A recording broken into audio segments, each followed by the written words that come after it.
welcome to DPR Friday. I'm Thais Carter, Director of Content for Advanced Star Dental Media, and here's this week's dental news.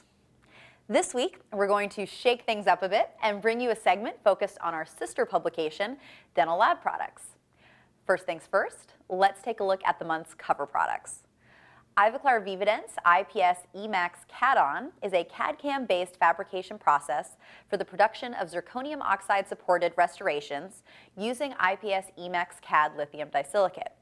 Two separately milled components are joined with specially developed IPS e.max CAD Crystal Connect fusion glass ceramic.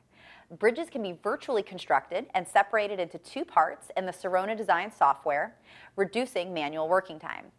This process yields a restoration that is strong and durable with the optical and wear characteristics of lithium disilicate. Shofu Dental Corporation launched its Light Art Light Curing Coloring Pastes, which are designed to recreate the internal effects and characteristics of natural teeth.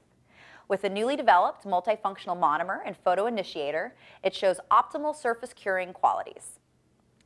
SmileLine USA is now offering a customizable My Shade Guide system that allows technicians to fabricate precise and accurate shade tabs using their own materials and unique style. It provides all the components, tools, and accessories for making porcelain samples to be used for the realization of high-end guides. Lang Dental released its Novus denture liner, which reportedly does not harden like plasticized acrylics and needs no periodic surface coating.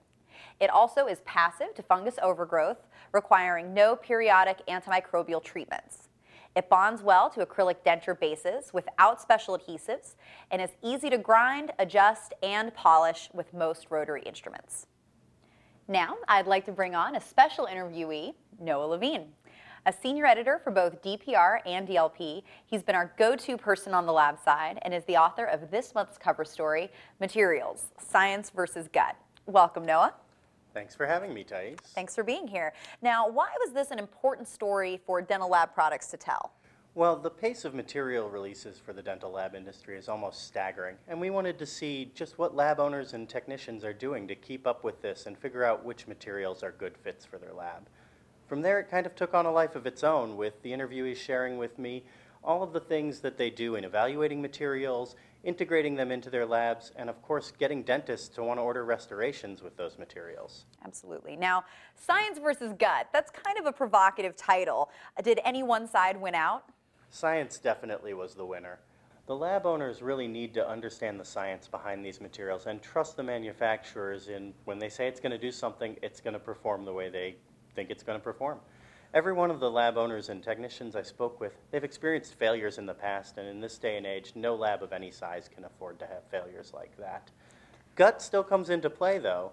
Gary Yoko from Dimension Dental Design told me that gut instinct is involved in deciding when a product is ready for market, when your lab is ready to put it out there, and when your dentists are ready to order restorations made from that new material. Great.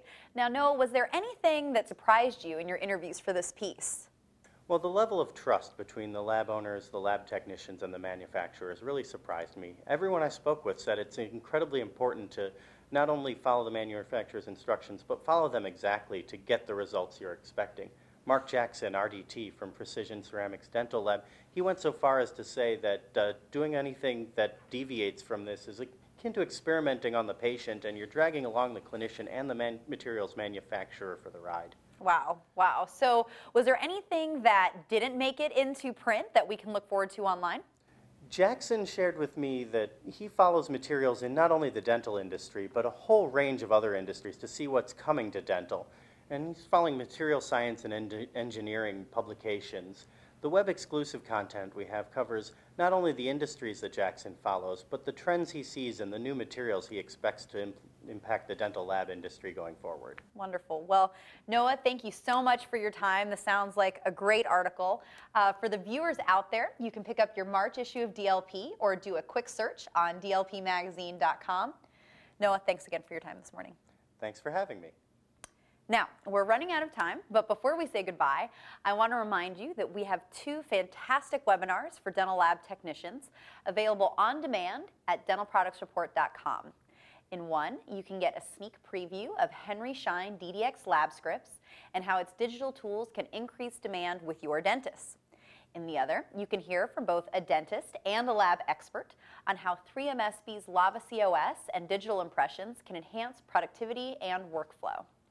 And with that, we've run out of time.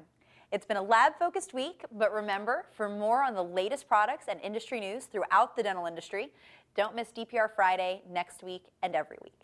Thanks for watching and have a great weekend.